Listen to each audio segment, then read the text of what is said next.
সাবিত্রী চট্টোপাধ্যায় একজন বাংলা অভিনেত্রী, যিনি বাংলা ভাষায় থিয়েটার ও সিনেমায় তার কাজের জন্য পরিচিত।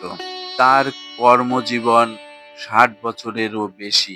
তিনি দুইবার বিএফজে পুরস্কারে ভূষিত। ১৯৯৯ সালে বাংলা থিয়েটারে অভিনয়ের জন্য সঙ্গীত নাট্য একাডেমি পুরস্কারে ভূষিত হন। ২০১৩ সালে পশ্চিমবঙ্গ সরকার কর্তৃক সর্বোচ্চ বেসামরিক পুরস্কার বঙ্গভূষণে ভূষিত হন। ২০১৪ সালে ভারত সরকার তাকে তার চতুর্থ সর্বোচ্চ বেসামরিক পুরস্কার পদ্মশ্রী প্রদান করেন। সাবিত্রী চট্টোপাধ্যায় ১৯৩৭ সালে ২১শে ফেব্রুয়ারি বর্তমান বাংলাদেশের কুমিল্লা জেলার একটি ছোট্ট শহরে কমলাপুরে জন্মগ্রহণ করেন। তার বাবা শশধর চট্টোপাধ্যায় ছিলেন রেলের স্টেশন মাস্টার।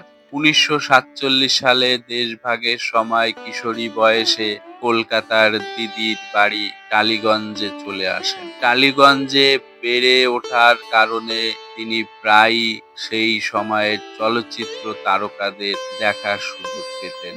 অর্থাভাব আর ছোটবেলা থেকে সিনেমার প্রতি আকর্ষণ তাকে টেনে নিয়ে যায় সিনেমা জগতে। উত্তম কুমার থেকে শুরু করে বহু বড় বড় তারকার সঙ্গে অভিনয় করেছেন সাবিত্রী চট্টোপাধ্যায়। অভিনয়ের শুরু নাটক দিয়ে।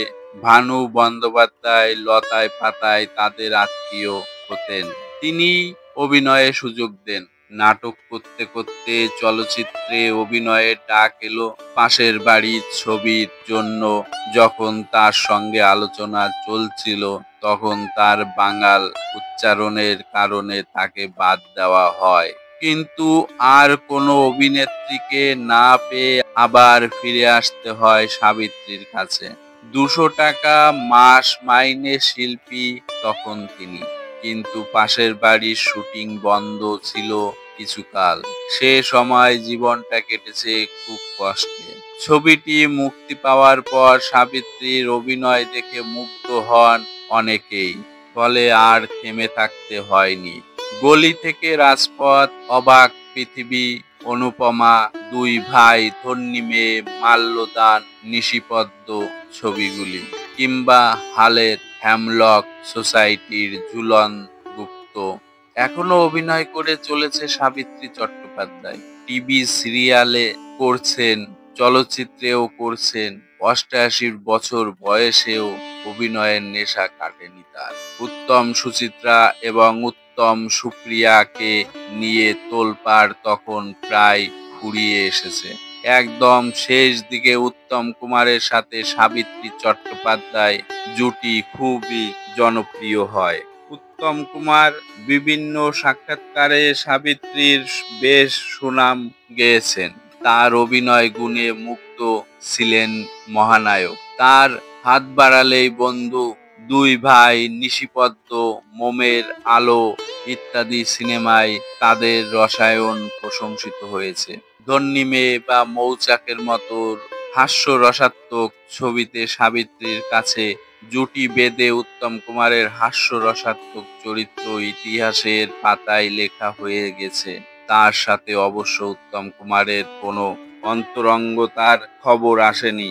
তিনি সত্যি সাবিত্রী নামে স্মৃতিকথা রচনা করেছেন। তিনি অভিনয় করেছেন হাইওয়ে, হেমলক সোসাইটি, পদক্ষেপ, তপস্যা, হার জিত, বাহাদুর, মৌচাক, হিরেমানিক, শেষ পর্ব, ধন্যী মেয়ে, নিশিপদ্ম, শেষ অঙ্ক, মোমের আলো, নবদিগন্ত, দুই ভাই, হাত বাড়ালেই বন্ধু, মরুতীর্থ, হিংলাজ, ডাক্তার বাবু, পরেশ, উপহার, বিধিলিপি, নতুন বউ, মাটি, প্রাক্তন, পথে হলো দেখা প্রভৃতি সিনেমাতে তিনি অভিনয় করেছেন।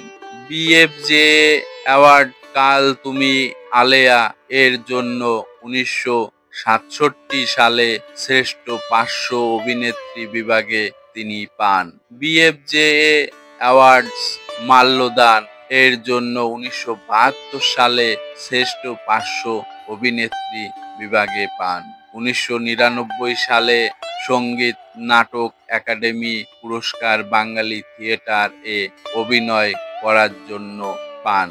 2012 সালে কল্যাণী বিশ্ববিদ্যালয়ের ডিলিট ডিগ্রি তিনি পান। বঙ্গভূষণ 2013 সালে ভারতীয় চলচ্চিত্রে অবদানের জন্য পুরস্কার পান তিনি। পদ্মশ্রী 2014 সালে ফিল্মে অবদানের জন্য ভারতের সর্বোচ্চ চতুর্থ বেসামরিক সম্মান তিনি পান। কেমন লাগলো সাবিত্রী চট্টোপাধ্যায়ের জীবনের কিছু কাহিনী, তার সংঘর্ষ, পূর্ব বাংলা থেকে চলে আসা, কালীগঞ্জে বসবাস করা? ভালো লাগলে সাবস্ক্রাইব করবেন, লাইক করুন, কমেন্ট করুন এবং এই চ্যানেলের পাশে থাকুন। নমস্কার।